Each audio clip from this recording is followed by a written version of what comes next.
நீண்ட ஆண்டுகளாக நீடித்து வந்த இஸ்ரேல் ஹமாஸ் போரை முடிவுக்கு கொண்டுவர அதிபர் டிரம்ப் 20 அம்ச அமைதி திட்டத்தை முன்மொழிந்தார். அதன் மூலம் காசாவில் போர் நிறுத்தம் ஏற்பட்டுள்ளது. இந்த அமைதி ஒப்பந்தத்தின் ஒரு பகுதியாக அமைதியை உறுதி செய்ய சர்வதேச படை உருவாக்கப்பட்டு காசாவில் நிலைநிறுத்தப்பட உள்ளது. அமெரிக்காவின் திட்டத்தின்படி காசாவில் சர்வதேச நாடுகளடங்கிய அமைதிப்படை பாதுகாப்பு பணியில் ஈடுபடும் என்று கூறப்பட்டுள்ள நிலையில் ஹமாஸ் அமைப்புக்கும் பாலஸ்தீன விடுதலைக்கும் ஆதரவாக இருக்கும் இஸ்லாமிய நாடுகள் இந்த சர்வதேச அமைதிப்படையை எதிர்க்கின்றன. ஹமாஸ் பயங்கரவாத அமைப்பை முழுமையாக அகற்றும் நோக்கத்துடனேயே இந்த அமைதிப்படை செயல்படும் என்று பெரும்பாலான முஸ்லிம் நாடுகள் குற்றம் சாட்டியுள்ளன. எகிப்தில் பாகிஸ்தான் ஃபீல்டு மார்ஷலும் முப்படைகளின் தலைவருமான அசிம் முனீர் இஸ்ரேல் உளவுத்துறை மற்றும் அமெரிக்க உளவுத்துறையின் மூத்த அதிகாரிகளை சந்தித்து பேசியதைத் தொடர்ந்து காசாவுக்கான சர்வதேச படையில் பாகிஸ்தான் இணைய உள்ளது. இது சம்பந்தமாக முஸ்லிம் தலைவர்கள் குழு ஒன்று அமெரிக்க அதிபர் டிரம்புடன் பேச்சுவார்த்தை நடத்தியதை அடுத்து பாகிஸ்தான் துணை பிரதமரும் வெளியுறவுத்துறை அமைச்சருமான இஷாக் தார் காசாவுக்கு பாகிஸ்தான் சுமார் 20,000 ராணுவ வீரர்களை அனுப்புவதை உறுதிப்படுத்தியுள்ளார். ஒரு ராணுவ வீரருக்கு சுமார் 8.86 லட்சம் சம்பளம் கேட்டதாகவும், ஆனால் இஸ்ரேல் 8,000 ரூபாய் மட்டுமே வழங்க முன்வந்ததாகவும் தகவல்கள் தெரிவிக்கின்றன.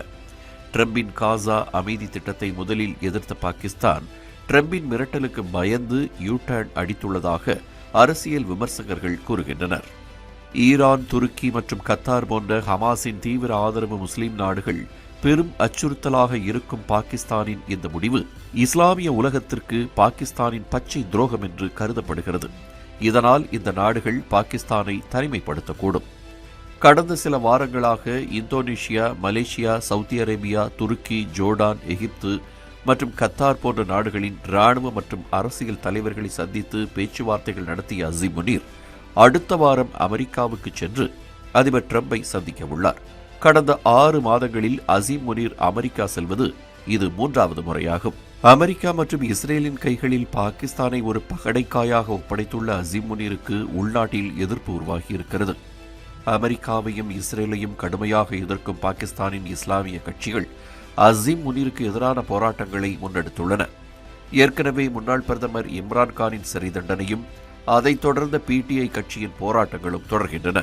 அடுத்த 5 ஆண்டுகளுக்கு முப்படைகளின் தலைவராக இருக்கும் அசிம் முனீர் தனது ஃபீல்டு மார்ஷல் பட்டத்தை என்றென்றும் தக்க வைத்துக் கொள்ளும் அதிகாரமும் பெற்றுள்ளார்.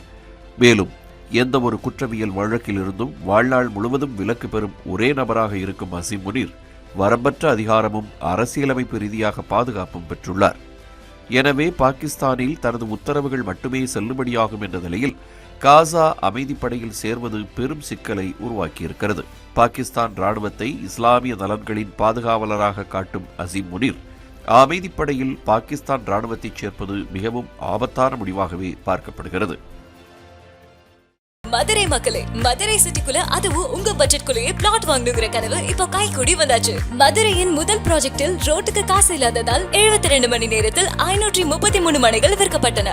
மீண்டும் ரோட்டுக்கு காசு இல்லாமல் பிரீமியம் வில்லா மனைகளை மதுரை வேலம்மாள் மருத்துவக் கல்லூரி அருகில் அறிமுகப்படுத்துகிறோம். Launching T-Square Valley Crest, Madurai Velammal medical college அருகில். Early bird price RERA approved villa plots வெறும் 9.9 lakhs %. சிட்டிக்குள்ள பிளாட் உங்க கனவு வீட்டுக்கான perfect spot. For bookings call